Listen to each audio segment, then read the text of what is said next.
Hello, today is Sunday and we are going to clean our village from garbage. We have so many big bags here and some sticks and so many plastic gloves to go to clean the village. Hey!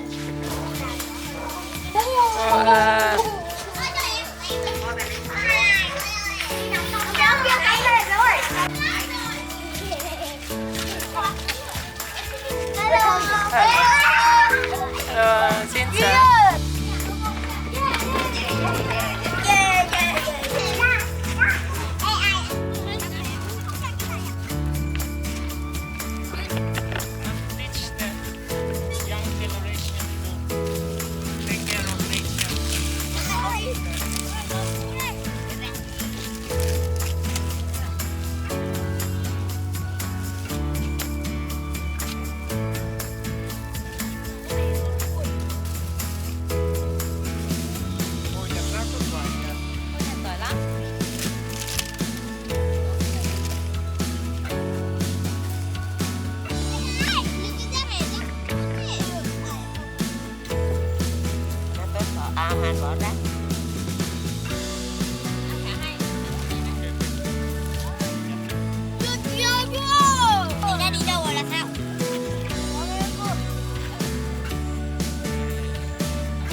Dùng găng tay.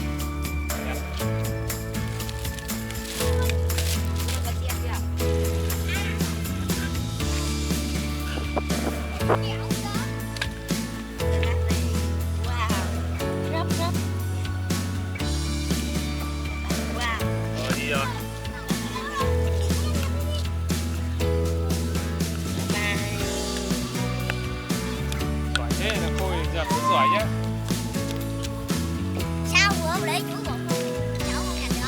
Giờ mới nhặt được cái đúng không?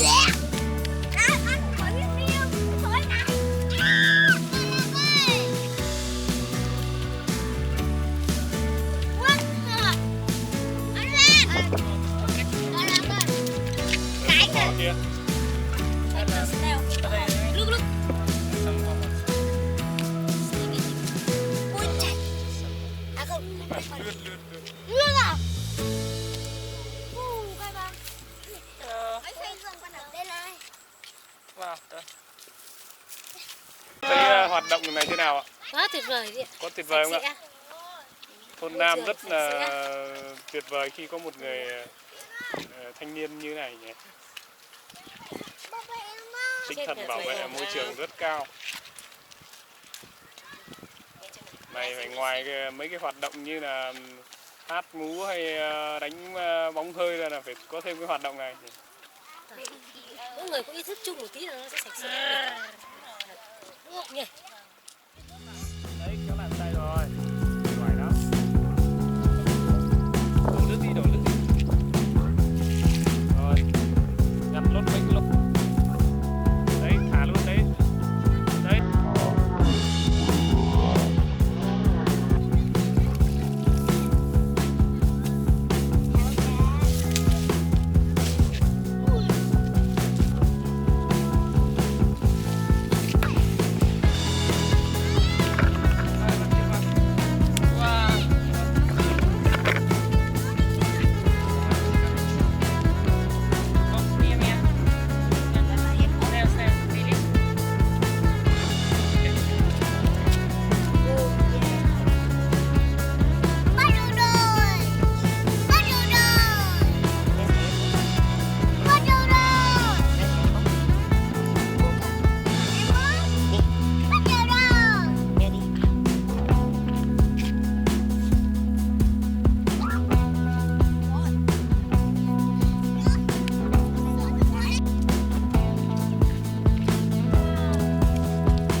Mia thấy em ốc đi.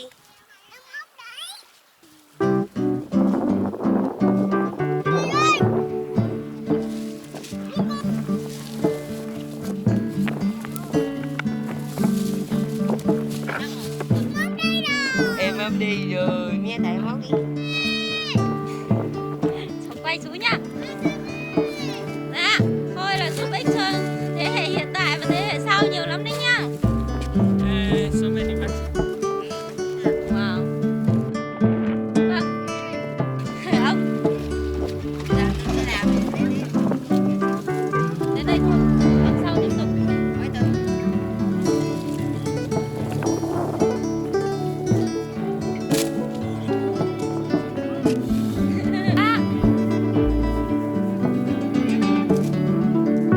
One man bring one wind to help us to transport the garbage plate. Ok. Xong rồi ạ. Thôi bẩn hết áo có sao đâu.